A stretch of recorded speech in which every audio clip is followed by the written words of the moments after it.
Good afternoon, everybody. This is Tony Miano with Cross Encounters Radio with Open Air Quick Tip number 16. Some people are best ignored. Received this question in the chat room of the radio show last weekend.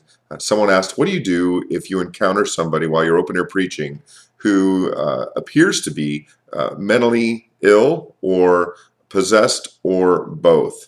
I find that the best course of action is to do what you can to ignore them, to not engage them, especially if they are not speaking coherently, if they're rambling, if they are just speaking nonsense. In fact, engaging them could appear to the crowd, if you have one, that you are making fun of them, that you're making light of them. This is one of the reasons why it's so good to have a couple of people with you, at least when you're open air preaching. Even better to have a team.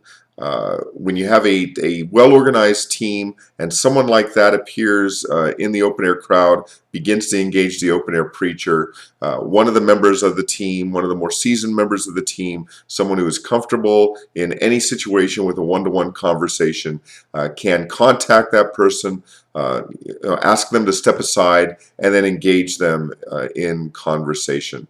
But more often than not, it's best to ignore them. People in that state of mind are often easily irritated. You never know what is going to set them off.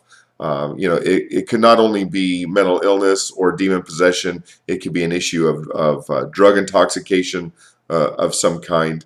And it is always best not to try to engage those people in conversation, because you never know what you're going to get. Now, it doesn't mean you ignore them altogether. Again, this is why it's good to have members of a team with you.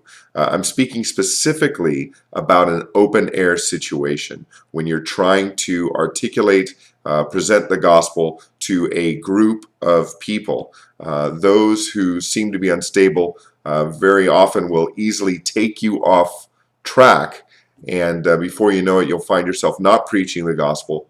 Granted, a person like this could very well draw a bigger crowd, but that is not always the most important thing.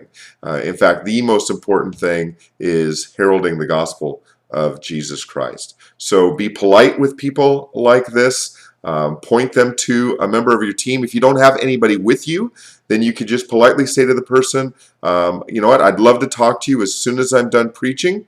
And hopefully that will coddle them, for lack of a better word, or that will appease them for that time. And if that does, then make sure that when you step down off that box, that you do engage them in conversation and try to, if not verbally share the law and the gospel with them, at least get the gospel into their hands.